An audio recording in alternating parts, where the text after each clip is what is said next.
It was in the summer of my 16th year that I decided to run away. My mother had died the year before, and now my father wanted to move from my beloved mountains to the city. I had been to the city only twice in my life, but both times I hated it. I found that the cities were noisy and dirty, crowded and unfriendly, frightening, really. Horns honking, people rushing back and forth, all the streets looked alike to me. I had begged to leave both times. Now my father wanted to move us there, and we had some terrible arguments. You don't know if you'd like the city or not. You've never given it a try. I hate the city. You've been there twice for part of a day. That's enough. All you know is these lonely mountains. There's more to the world than talking to wild animals and hiking in the woods. Not for me. Well, I'm fed up with it. There's nothing for me to do here. In the city, I can earn some decent money. We could live in a nice apartment instead of this run-down house. You could finish high school where there is a big choice of classes to take, where there are lots of kids to make friends with. I have enough friends. I have no friends. I never saw anyone who liked to be alone as much as you do. Except maybe for your mother. She wouldn't have moved to the city. No, and I would never have expected her to. When she was alive, it was different. But she isn't. And I can't stay here anymore. I need to start a new life. Do you hear me? I will not spend the rest of my life buried back in the sticks. Then you go. I hate the city. I am going, and so are you. I put this house up for sale today. You didn't. Dulcie, you might as well get used to it. We are moving. I won't go. You will go. You've never even seen anything but this godforsaken lonely mountain. There's nothing here but trees and rocks and quiet. Quiet can be the loudest thing there is. Sometimes it drives me crazy. You can move back here if you want to when you're a grown-up woman. But now you're coming with me after I sell this house. You have no right to make me. I have every right. I'm your father, and you will do as I say even if you don't like it. You go up to your room and pack a suitcase. This weekend, we're going to the city to look for an apartment. I won't live in one of those places. Little boxes stacked one on top of each other. I won't live like that. You can't make me. Dulcie! Go to your room and pack! I went to my room all right, and I packed, but not to go to the city. I packed to run away. I made a backpack of an old wool blanket, and in it I put clothes and a rope and a slingshot, some fishing hooks and a line, and a fishing knife. As soon as my father was asleep, I sneaked down into the kitchen and took a bag of flour and some dried beans, one pan, and some dried beef, and that was about all I could carry. I strapped this on my back with some strips of leather and, in the middle of the night, I took off into the woods. I knew where I was going. I'd been there many times before. It was my special place. There was only half a moon, but the air was so pure and clean that I could see well enough. I followed the stream up and up and up, over the rocks and around waterfalls until I came to a narrow passageway in the Rocky Mountain top. It was a short tunnel, only about 20 feet, but it went through the rock to the other side of the mountain. The entrance was hard to see, even when you looked right at it, because there was this huge boulder right in front of it. I squeezed past the boulder and into a curving tunnel until, about halfway through, sky! Oh, it was beautiful! The sun was just coming up, and the clouds were soft pink against the clear blue sky. I felt instantly at home and welcome here, in a way that I never felt in a house. At the end of the tunnel was a grassy glade, with a little pool where the water trickled down from the rocks above. I called it Sky Island, because it was like that, like an island hung in the sky. It was only as big as a large football field, but it had everything. There was a big, scraggly pine tree, and a pool as big as 3 bathtubs, and quite deep, that was filled all year round with fresh water. The tunnel was about 5 feet high and 4 feet wide, so it was big enough to use as a little house. It had everything, Sky Island, that I ever thought I'd need. I decided to live there for the rest of my life, never to leave my island. There was an eagle's nest far above me in the rocks, and I watched as a pair of golden eagles flew out and back from their nest. At the outer edge of my Sky Island were some huge flat rocks. I called this my lookout, because from there I could see for miles down into the valley and to the mountain ridge opposite me. The pair of golden eagles would fly and soar, but she always returned to the nest, never leaving for more than a few minutes. I could tell by the brood patch on her breast that there were probably eggs in the nest. A brood patch is a patch of skin where the downy feathers fall out at nesting time, so that when the mother eagle sits on the eggs, they are kept warm by the mother's soft skin. I had seen these same eagles before, since they, like other eagles, usually return to the same spot every year. So I felt that I had friends in my new home, my kind of friends. I felt a little sorry for worrying my father. He'd know that I had gone to the mountains, not exactly where, not Sky Island. No one knew about my special place but me. I'm just like the eagles, I told myself out loud on the third day of my new life. I was sitting on the lookout in the early morning, watching for the male eagle to bring some food back. The day before, he had brought a fat ground squirrel clutched in his powerful talons. The wind was singing in the pine tree, and I was talking out loud to myself. I'm free, just as free as the eagles. I don't have a worry in the world. Well, in that case, you're luckier than most of us. What? Who on earth are you? Oh, well, some people call me one thing and some folks call me another. My real name is Augusta, but you can call me Gussie if you want. How did you get up here? Same way you did, up the stream and through the tunnel. I didn't think anyone else knew about this place. Oh, you didn't. Well, you can always expect that if you know a place, someone else has been there before you, and someone else will find it after you've gone. I saw you come in here a couple of days ago, so I decided to see if you were okay. I also wanted to check on Starbird and Moonbird. Starbird and Moonbird? Up there, the golden eagles.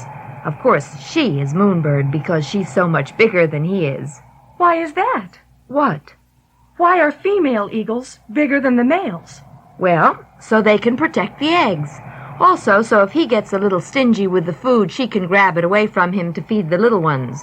She's bigger and stronger, so he doesn't argue much about it. I saw her bring back a huge jackrabbit once. That's right. He'd have a hard time with a big jackrabbit, so he usually goes for smaller creatures, gophers and such.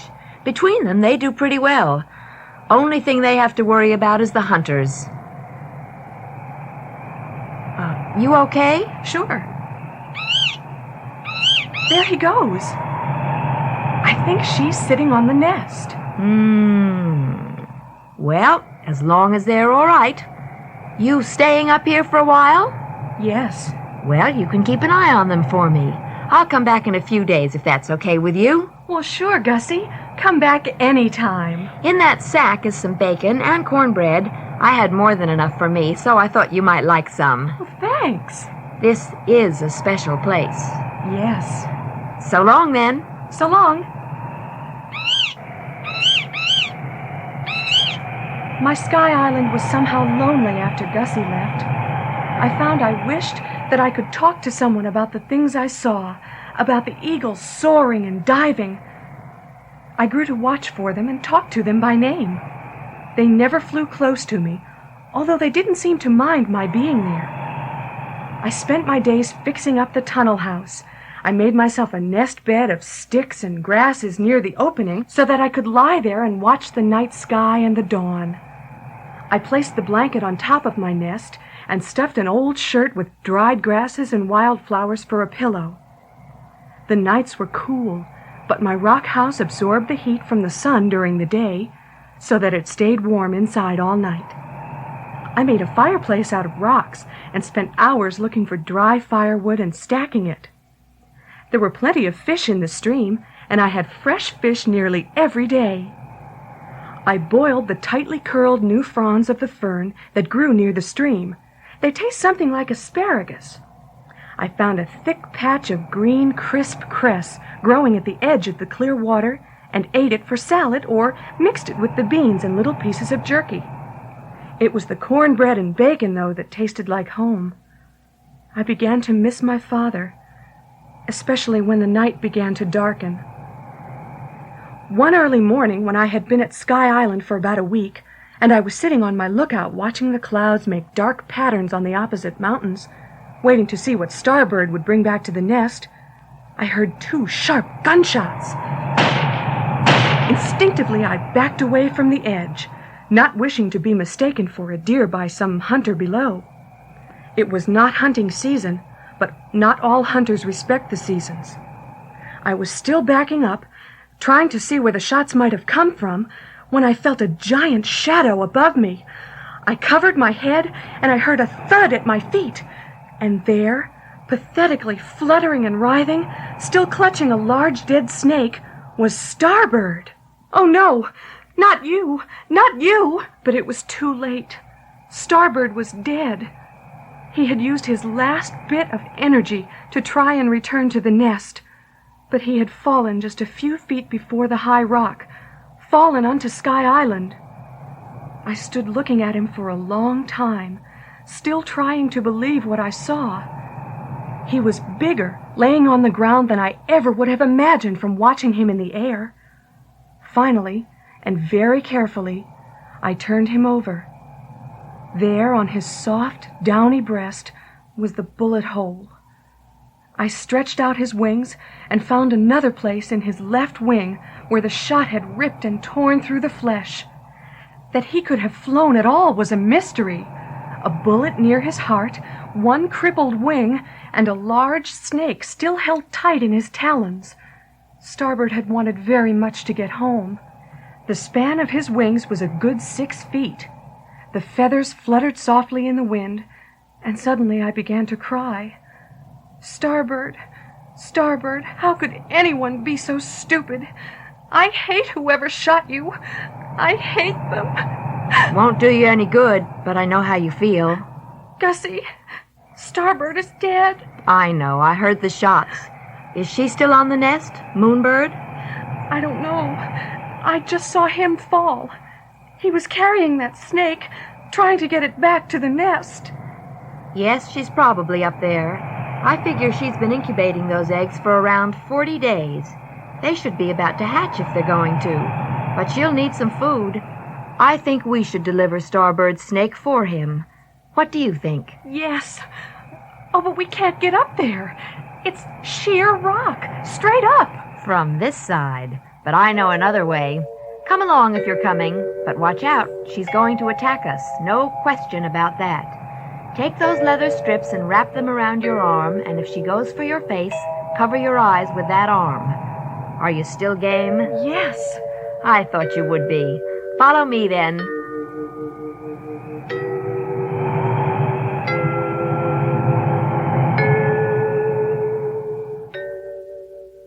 This concludes Side 1. Now fast forward the tape to the end and turn the cassette over for Side 2. I would never forget the morning that Gussie led me up over the high mountain rocks to Moonbird's nest. She had obviously spent many hours in these mountains because she knew exactly where to step, making what looked like an impossible climb possible. We didn't speak a word, afraid of alarming Moonbird, who by now was missing Starbird if she hadn't seen him fall. If she became alarmed and attacked one of us while we had one foot in a crack in the rock and the other in midair, she could cause us to lose footing and fall to the rocky stream bed below. Gussie carried the huge dead snake around her neck, the pointed tail and headless flapping end around her back, as she determinedly picked her careful way up the mountain. I hoped Moonbird would think it delicious after all this, but as for myself, I could barely look at it.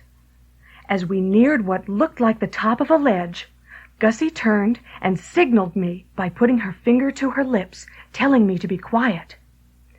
This was not really necessary because by now I was barely breathing. The only sound was the ever-present wind. Then, Gussie slowly lifted herself up onto the ledge and motioned me to come ahead as I reached the top and peered over. Just ahead of us, about 30 feet away, was the nest. On it, still as a statue, sat Moonbird. Gussie helped me up, and Moonbird stood shrieking at the edge of the nest. Gussie threw the snake, which landed about 10 feet from the giant bird. She flapped her wings, looking from the snake to us, as if trying to decide who to attack first. Then Gussie pulled my arm. Come on. A half an hour later, when we were back on Sky Island, I asked Gussie why she'd wanted me along, since it was obvious that she really didn't need me for anything. I wanted her to see you, to associate you with food. She'll remember that.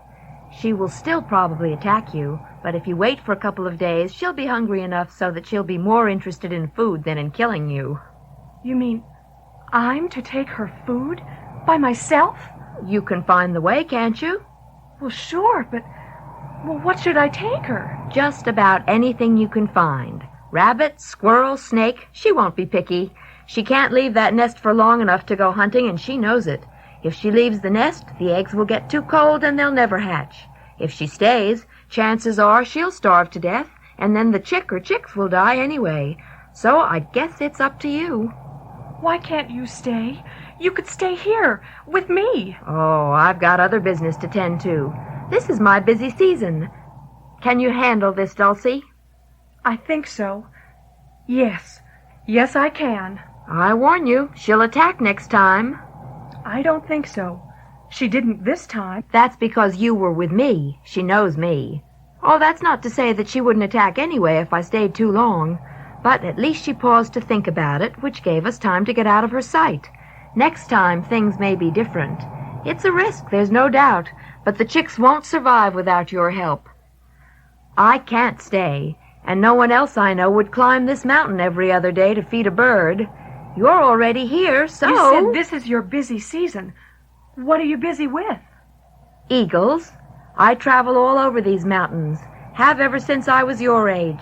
I keep a record of how many chicks are born, how many birds return to their nests. I help them along when I can.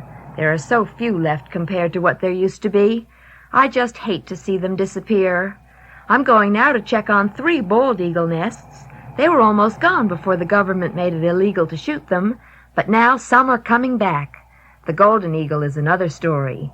In the Southwest, they killed about 20,000 of them in 20 years, shooting them from airplanes. But why? Sheep ranchers mostly. They'd come on a dead lamb or goat half-eaten by eagles and assume the eagle killed it. Most probably it was dead already. Eagles will take the easy food before they go to the trouble of chasing a creature that might get away anyway, and they'd much rather go after mice or gophers or rabbits than something as big as a goat, so the stories get exaggerated and the eagles get a bad name. Then, of course, there are those who like to shoot something just to say they did, or stuff it to put in their living room.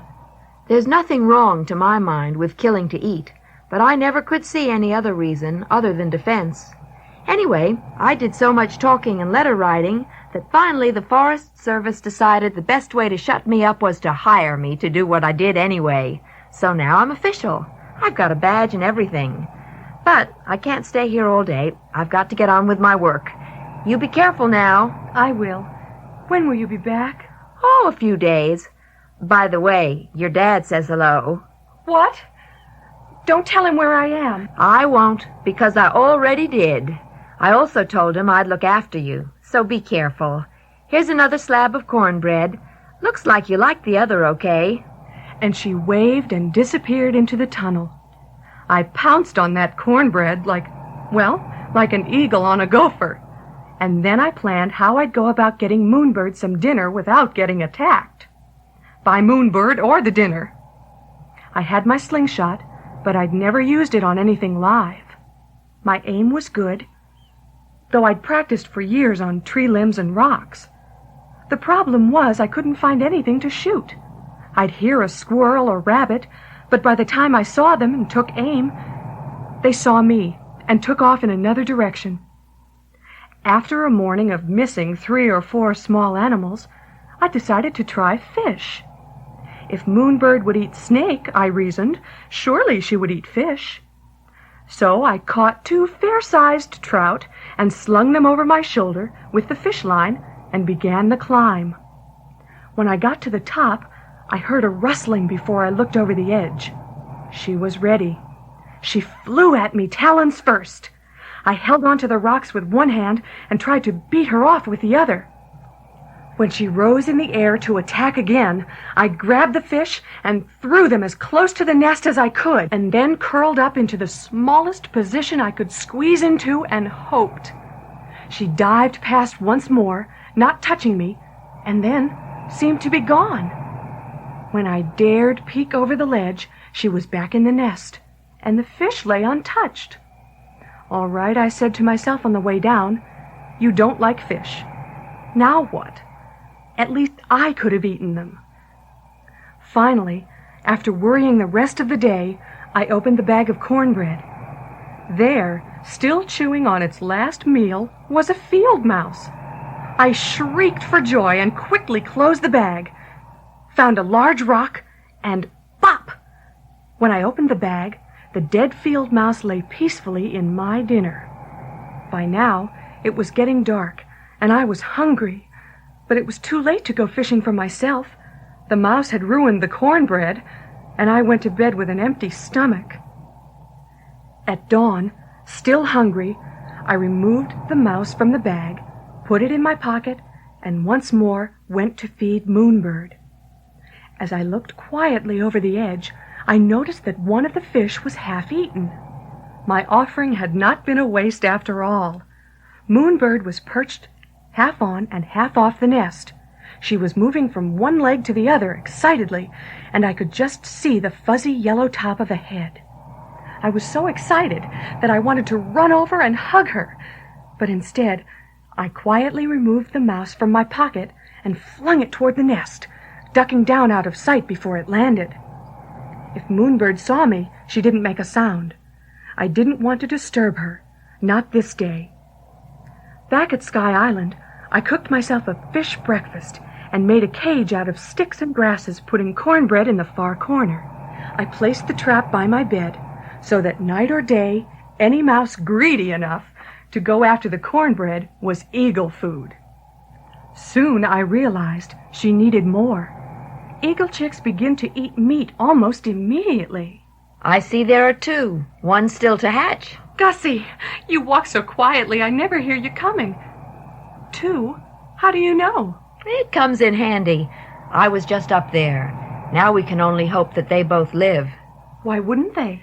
In 4 out of 5 cases, the elder chick, the one that was hatched first, kills the younger. It's called the Cain-Abel battle. Probably nature's way of making sure that the eagle that survives is healthy and has enough territory to find food. But I always hope they both survive. Oh, I do too. Yes, you've done a good job providing food.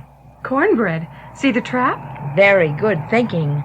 Dulcie, you'd make a good forest ranger. Oh, really? That's what I'd love to be. And it looks like that's what you will be. Dad! Gussie tells me you do very well in the woods. This is a beautiful place. You've made it very homey. But I missed you. Really, I did. I'm sorry if you were worried. No, Gussie told me you were okay. More than okay, from how it looks. I've been lonely, too. I realized that I need people more than I thought I would. If only I could have both. Well, maybe you can. I've sold the house, Dulcie, and I found an apartment. It's not in a big apartment building. It's in a house, and there's a yard. It's not the mountains, but it's a little patch of green to look at. I'd like you to come with me to see it. Oh, Daddy, of course I will. I was so selfish. It's just that I love the wild so. We were both selfish. I can see that you belong in the mountains, just like your mother did. Like Gussie does. Oh, sure. I spend most of my time in the wild country, but I spend some time in the city, too. In fact, I'm going there this fall for a couple of months. Why? To go to school. I go every winter. There are so many new things to find out.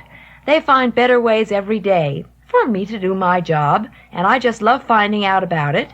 and being with folks that are just as wrapped up in wildlife as I am. That's a big part of it. You'd like that, too. I can see it. I was just like you when I was your age. So I know how you feel. And I can see it now, but I can never really understand it. For me, the city, with movies and plays and just lots of people and noise, that's beautiful to me. Always has been. So if I go to school in the city, maybe I could live in the mountains in the summer. That would be perfect. I could live with Daddy and my mountains. We could start right now if you like. You go with your father to see the apartment. Then if you want to, you can spend the rest of the summer with me. I need an assistant, and you could earn your keep that way. And so I spent the summer, and many more, with Gussie. By the time I came back from the city that first summer, there was only one chick in the nest. I was a little sad, but that baby bird was so beautiful. It was hard to be sad for long.